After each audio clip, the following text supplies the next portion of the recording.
Welcome guys, welcome once again to the channel. Esoteric Philosopher here with Daria today.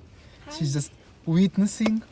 She will not take part of this video, at least presently. She always supporting me, so yeah, shout out to you. Thank you very much for watching the videos. And we are here ready to take a ride in Esoteric Cloud, which is a lighter, less dense and also vibing on a higher frequency and vibration vehicle that our spirit can jump into in order to explore and travel to higher, more expanded and wider and wiser realms of reality, so you can look at your perspectives and you can look at your circumstances, in a higher way, and you can feel about yourself in a lighter way as well. So this video is the continuation of the most recent series I have on the channel.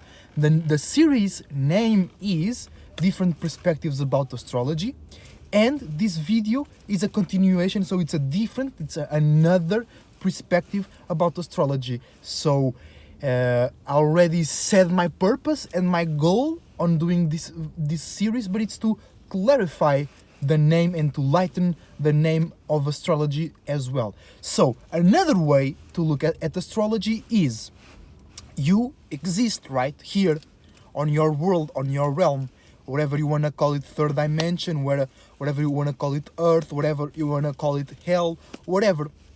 Okay, you live here, and around you have beings that look like you, other people.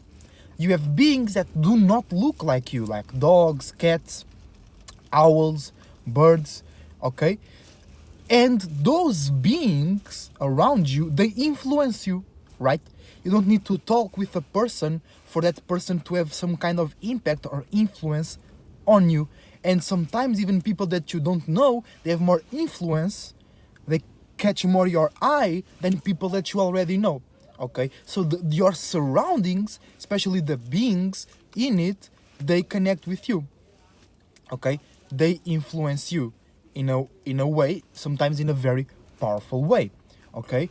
And you have also beings within you, and those beings within you also influence you as well. You have a lot of beings inside of you: blood cells, white cells, nervous cells, muscle cells, and so on. We even have bacteria and helpful viruses inside of us as well, okay? So as this happened to you, you have beings inside of you and we have beings around you. We are all living inside of one bigger being as well, and the spirit of that being is larger, it's more expanded, is wiser than all of our spirits as well, because one big thing can't fit inside of one small thing. Only many small things can fit in one big thing, but that does not matter for right now, okay? But the point is, we live inside of another being, okay? So for that being, we are the beings inside of it, so he must have beings around it as well. And those beings that live in its world, in its more expanded, wider and wiser world, those beings influence the being that we live in right now, and those influences reach us and they influence us as well. And those beings, the peers, the beings that live in the same world as the being that we live in, they are the constellations, or some of the constellations that we see outside of our sky, okay? And those constellations, they influence the being that we live in, so in return it also influences us, okay? So that's another perspective about astrology, how to keep track of the elements in the sky can help you stay more clear, more organized, and take better decisions when you are directing your attention, your way, your energy, and your time, all right? And then, more specifically, Sun, Moon, Mars, Mercury, Jupiter, Saturn, Uranus, Neptune, and Pluto.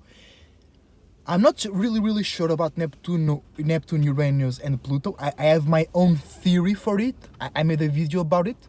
I don't believe that, but I have a strong suggestion that Pluto, Neptune, and Uranus, they were the trinity of the spirit that created the body of the being that we live in, when that spirit was paying attention to this body, so this body was alive.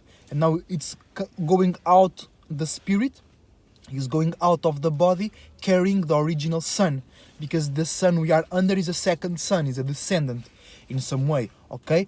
But that's for not for today, right now. So the sun, the wandering stars, they are the chakras of the being that we live in, and we receive the energies and influences from the peers of the being that we live in right now through its own chakras, okay? It's a percentage level. Some energy, some influence reach us directly, so it allows us to grow and be more individual without the being we live in being aware of that, and we can expand the beings that we live in awareness by being ourselves, and bring new things that not even that big spirit that created the body we're living right now has ever think about of.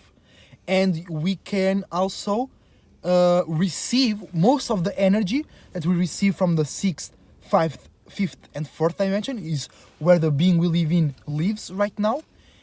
The energy that we receive from its peers, from the beings that live in that world, is filtered. Most of that energy is filtered through the sun of the being that we live in, of the moon of the being that we live in. The sun and the moon that you see outside is like your solar plexus, like your Merkaba, like your moon, but in a bigger representation, and they belong to the spirit that created the body of the being that we live in right now, okay? Because you follow that spirit here, so you see him as a leader, or you saw, because now you have the chance to think for yourself and to have individuality. So you don't need to follow that sun. Most people do, but you don't need to. But once upon a time, you follow with it with no questions, all right? And you agreed with it, and you saw it as a great example, so you wanted to do what he was doing in order to experience and feel. So you created the same number and the same type of chakras, first suns, first membranes, first vehicles, but in a smaller way, because your spirit is smaller and it has less power to create. But now we are expanding and getting more individual, and knowing astrology, knowing how the being we live in, chakras are moving, allows us to know how it's feeling, what type of energy can we receive, what's a new thing right now, what it's the best thing to do, because that's very variable, but what's the best thing to do right now in order to get fame, success, sovereignty, or just protection in general. You can know that by knowing the moods of the being that we live in right now. The moods, the currents, the emotions, the feelings, the moves of its chakras. Because those chakras can bring new energy from the outside in the beings that we live in perspective. Its own world. Because we are beings inside of it, but we can receive energy from itself, from the world where it lives in, and from the beings that live with it in that more expanded world. And those beings are the constellations, like Cyrus, or Canis Major is like a dog in the 6th, 5th, and 4th dimension. And that dog is smarter than all the humans down here. But I'm no human, there is no human, we higher than that. We are using a human vessel though, right? And you too. So that's a different perspective about astrology, how astrology is real, and it can make sense, and it can help us guide ourselves through the events, through the currents, through the moods, through the movements, through the emotions, through the waves of the space we are in right now, which is the being that we live in right now. So we are aware of that, we can make the best choices and pay attention to the right things and feel the best way about ourselves and make the best decisions. So I hope it was helpful. Remember to check my Linktree and Darius pages on the description below. My email for networking, for consultations, for natal chart readings and for tarot readings, and donations through PayPal will be down there as well. And a huge shout out to the Soul Group, a huge shout out to beautiful Daria, a huge shout out to Uriel, and to everybody that is changing the world by being him or herself. Till the next time, Esoteric Cloud Surfer surfing out. Have a nice one and love yourself. Bye. Bye.